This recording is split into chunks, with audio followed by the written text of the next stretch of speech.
Alright,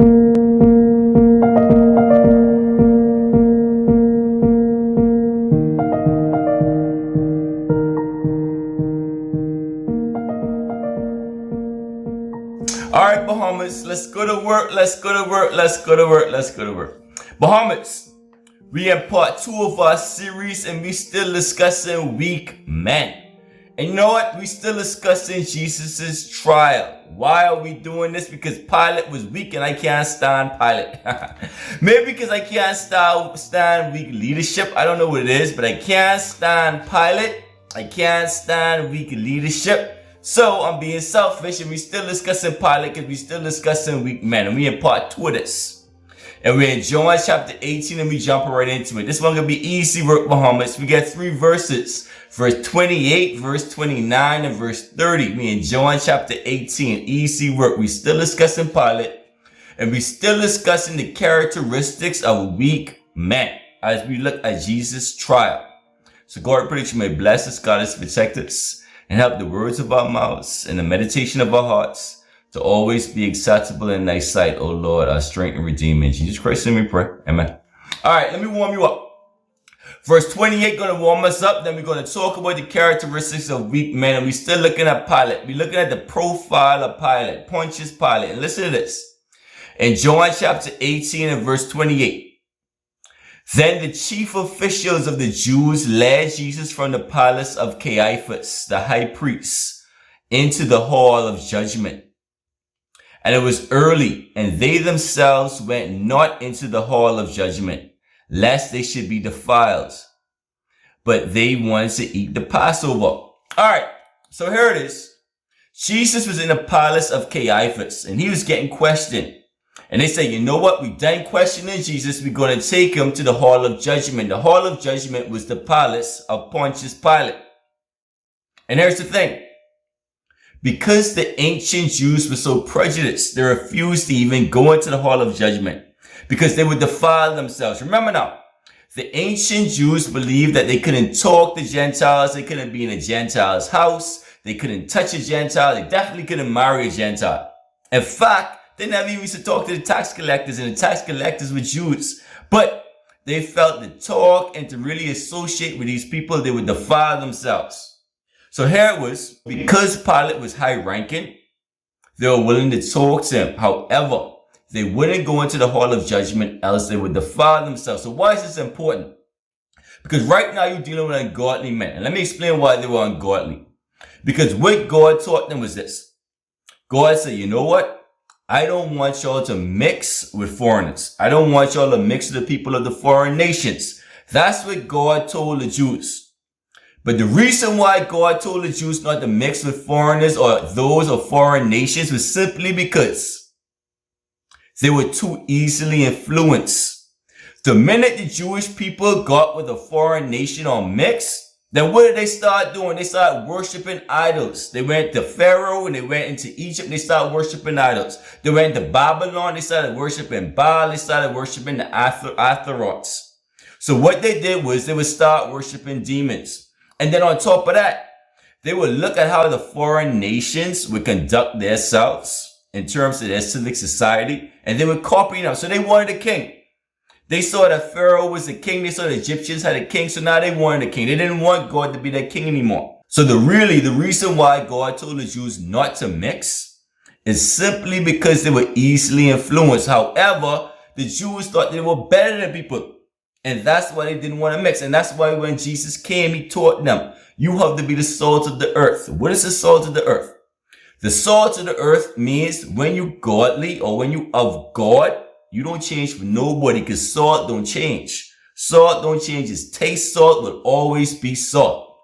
That's why God said, if salt has lost its saltiness or its flavor, then it's good for nothing but to be trampled on. You have no more purpose. So what Jesus taught was you have to be the light of the world because light can never be dark. You have to be the salt of the earth because salt can never be anything else but salt. However, these Jewish people would go in, they would mix with other races, and then they would become like those races. They would follow their bad habits and become like them. They would worship demons. They would go ahead and ask for a king and worship man.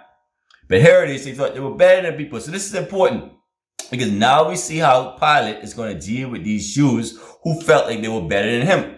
Now listen to this. And let me read it again for you so you can understand it. So, verse 28.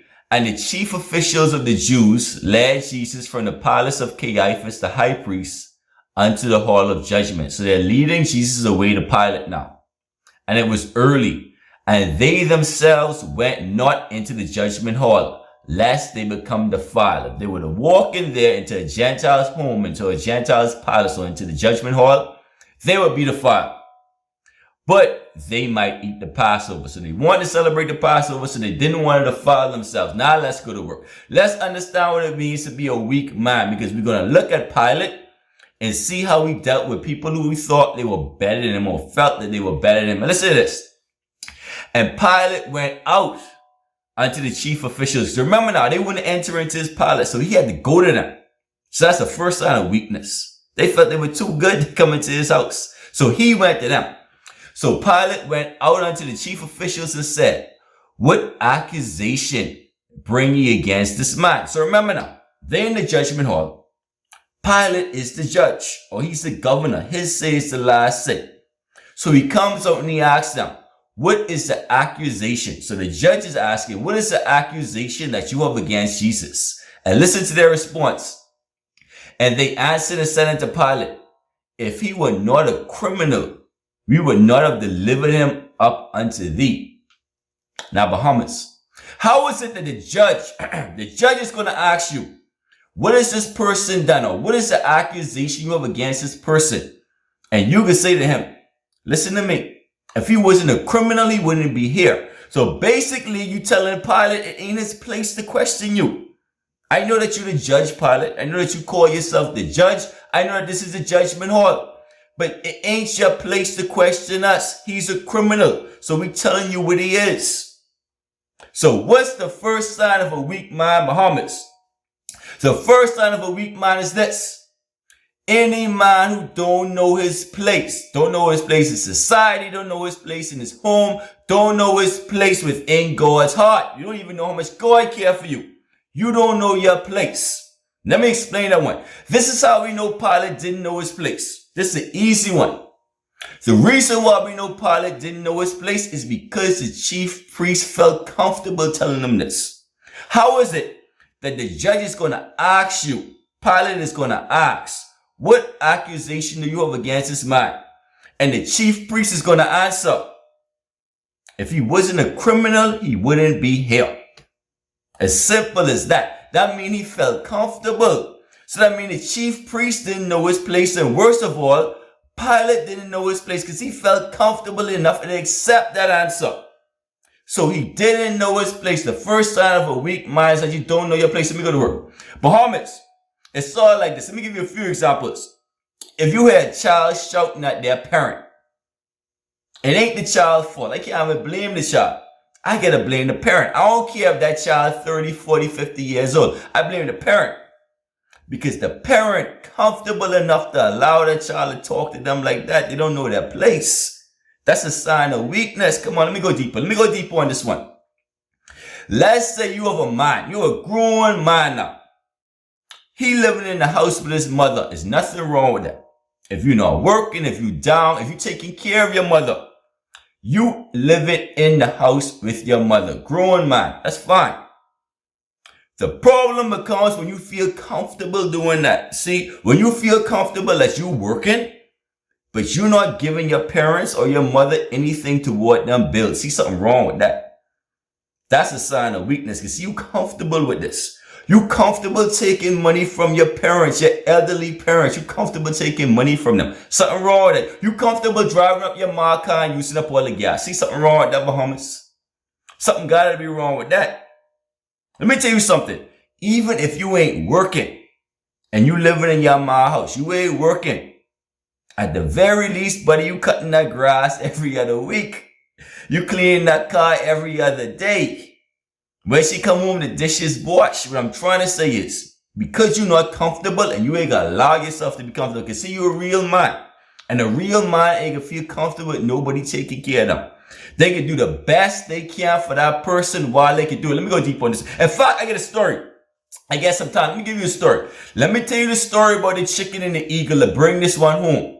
About being comfortable and the fact that if you can feel comfortable with someone taking care of you, if you can feel comfortable not being in the place where God wants you to be, that is a sign of weakness. Let me tell you the story about the chicken and the eagle. Now listen to this story. Listen good. It was a farmer, and a farmer and his wife went on a hike. They went hiking up in the mountains. And lo and behold, on the trail, the farmer and his wife found an egg, and it was a huge egg. So they knew it was an eagle's egg, and they wanted to save the eagle. So you know what the farmer said to his wife? He said, you know what? If we take this egg back to our home, you know what we're going to do? We're going to put it in with the chickens. We're going to put it under a chicken, and hopefully the chicken will hatch this egg. And she wouldn't notice that it's not a chicken egg. It's really an eagle egg. And so they did that, and lo and behold, it hatched. And so now they had an eagle. But here's the problem. One day the farmer and his wife were looking at the eagle, and the eagle was scratching the ground and digging for worms with the other chickens. And the farmer's wife thought it was cute. She thought it was cute to see this big bald eagle, big grown eagle, digging in the ground and searching for worms. Because remember now, the eagle was out of place. She thought it was cute. She thought it was cute to see an eagle digging around the ground with the chickens. But the farmer immediately got angry. Let me see why the farmer got angry. The farmer got angry because he said, this eagle is comfortable being a chicken, and there's something wrong with that. So he was angry at the sight of a big, strong eagle digging in the ground or walking the ground with a bunch of chickens. So this is what the farmer did. The farmer got the eagle and put him under his arm and then went up to the mountains. And the farmer's wife asked to go, and he said, no, you can't go with me. Only me and this eagle going up into the mountains. And then when the farmer came back, he came back by himself. And the farmer's wife said to him, you see what the farmer's wife said to him? The farmer's wife said to him, where's the eagle? You know what the farmer told her? The farmer told her, I took the eagle and I flung him off a cliff. She said, what? He said, I went to a very high cliff. See, that's why I didn't take you with me. Because I went to a very high cliff and I flung the eagle off a cliff. And so then the farmer's wife said, what happened to the eagle? And the farmer said, I don't know what happened to the eagle. Because after I fling him off the cliff, I turned my back and walked back down. So I don't know what happened to the eagle. And the farmer's wife burst out crying. Because she said, oh Lord, you killed the eagle.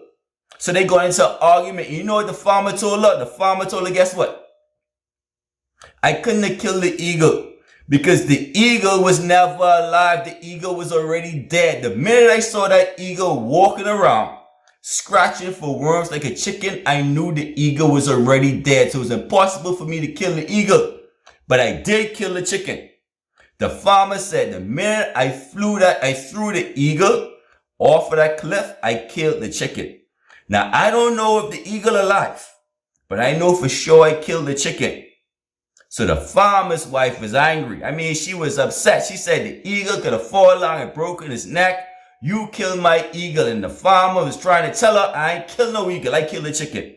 I don't know if the eagle alive, but I know I killed the chicken for sure. The chicken that was inside him, I killed that. So then weeks went by. And the farmer's wife was still upset. But listen to the story now. Weeks went by. And then all of a sudden, they saw this huge eagle circling the farm. And the farmer looked up and smiled. And the farmer said, look up there. He said, that's the eagle. So the farmer's wife was still angry. I don't believe you. Because how do you know that's still the eagle? How do you know that that's the eagle? How do you know that's still the eagle that we took care of? How do you know that he's still alive and he's not dead?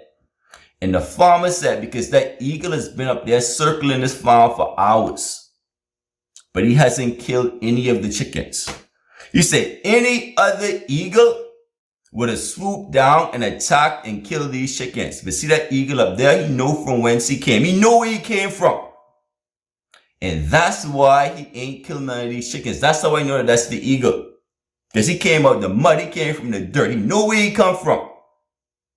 And that's how I know that that's him. So what is the moral of this story? The moral of this story is this, or the point of this whole story, is that the ego was out of place. And the reason why the ego was out of place is because he was hanging around bad company. But watch this now, Bahamas. You gotta listen closely. The bad company wasn't the chickens. Because see, everyone think the bad company is the people you hang around.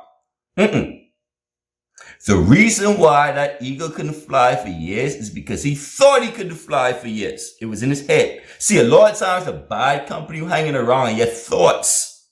You feeling sorry for yourself. You've been feeling sorry for yourself for years.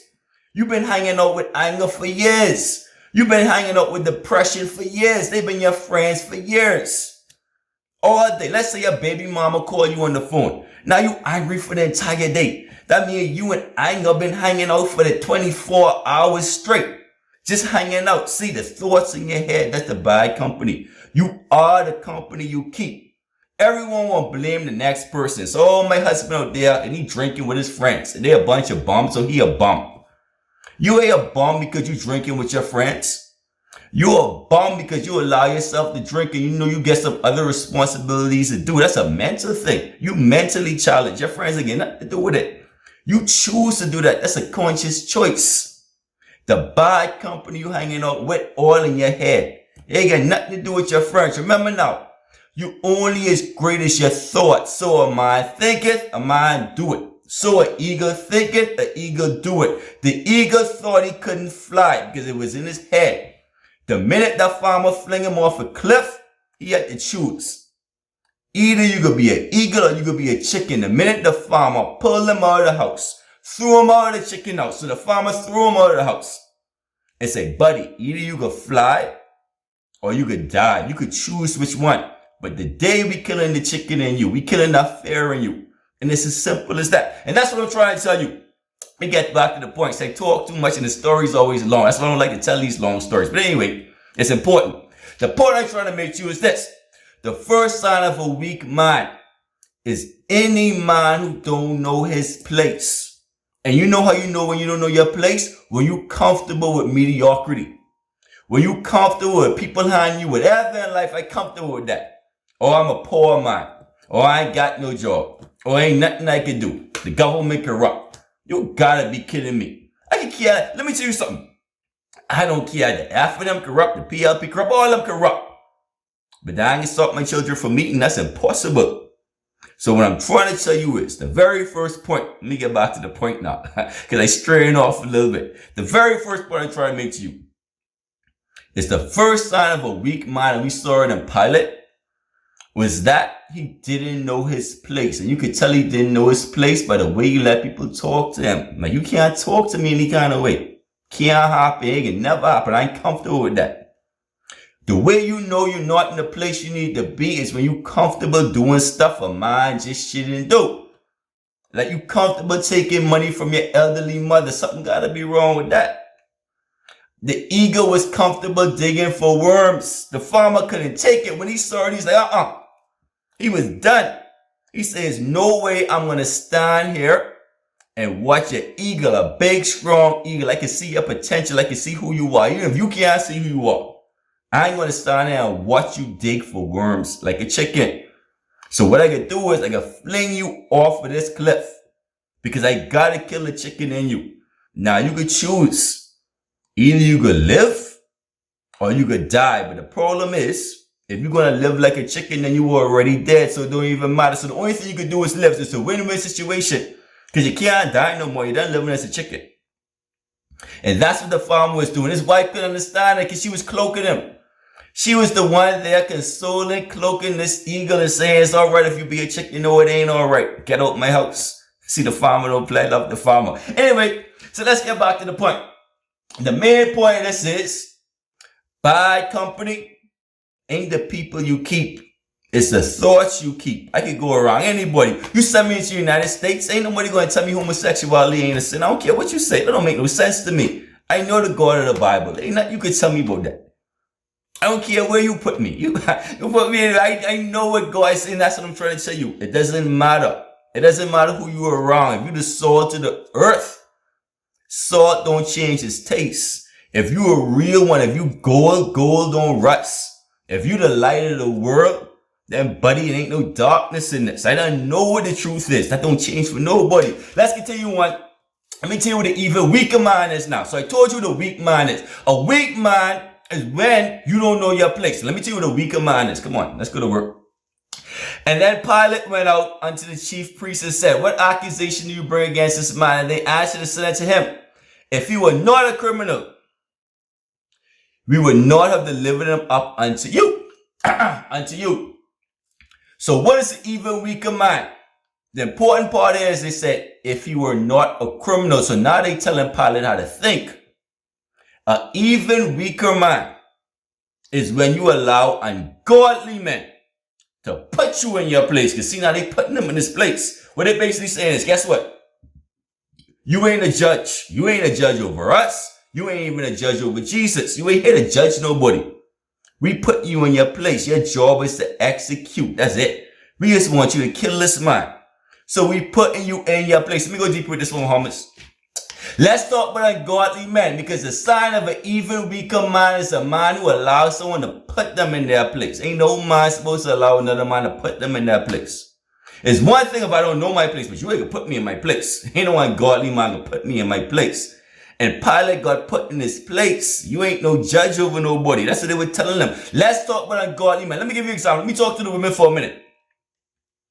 If you got a man and he make you his side piece, he make you a sweetheart, you supposed to be a queen, you supposed to be a wife. But you got a man who make you a sweetheart, who make you a side piece, then you got an ungodly man who puts you in your place. See, something wrong with that, Bahamas. It's something wrong if you allow an ungodly man to make you a sweetheart. So there'd be something wrong with that, Bahamas. Listen to me, Bahamas. I got one daughter, my little girl. That's my princess. If I ever find out, oh, it'll break my heart. If I ever find out my little girl becomes somebody's sweetheart, I would dead. I dead right now. I dead, Bahamas. Bahamas, you would walk around Nassau and you all to see me. And you all to say, what wrong with you, my babe? And I say, I dead. Ain't nothing wrong with me. I just dead. You would say, but you walker? No, I dead. I dead, but I would dead right there, Bahamas. The coroner would put on my tombstone, reason for death, a broken flipping heart. I can't say flipping on TV, but a broken heart. That's what they would say. They would say a broken heart. That's what they would say. If my little girl becomes somebody's sweetheart, that's the only thing they're going to put on my tombstone.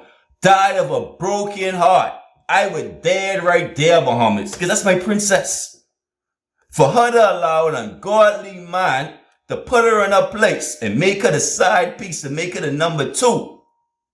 And worst of all, an ungodly man would tell you what they make you. They tell you to look into your face and listen to me. You ain't a wife. You was my number two. You was my side piece. You was a cut up. I talk to you when I ain't talking to my wife that want to call over. Talk to you on the weekends. On holidays, on Valentine's Day, on Christmas, don't call me on WhatsApp. Come on. You know how godly men move? I can't say I was one of them, but I know of them.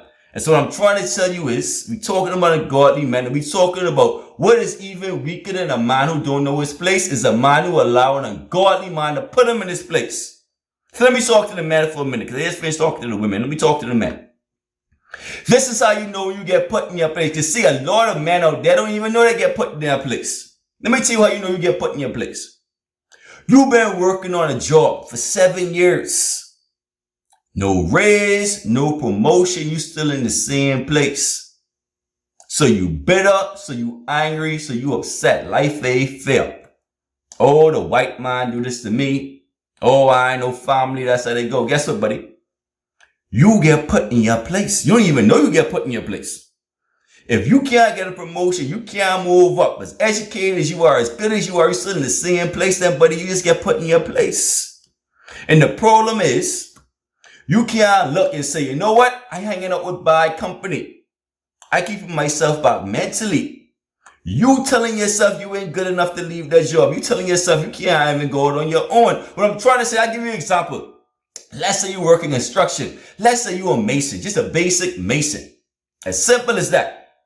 But you want to better yourself because you've been in the same place for years. And they don't respect you. They don't value you. They don't know your worth. You got to change your company. How do you change your company? Let's say you can't go to another company. So you can't change the company you with. See, I'm flipping it on. You can't even change the company you with. So you got to stay with this company because you got to feed your children. Then think outside the box. Go join Kiwanis. Go join the Rotary Club.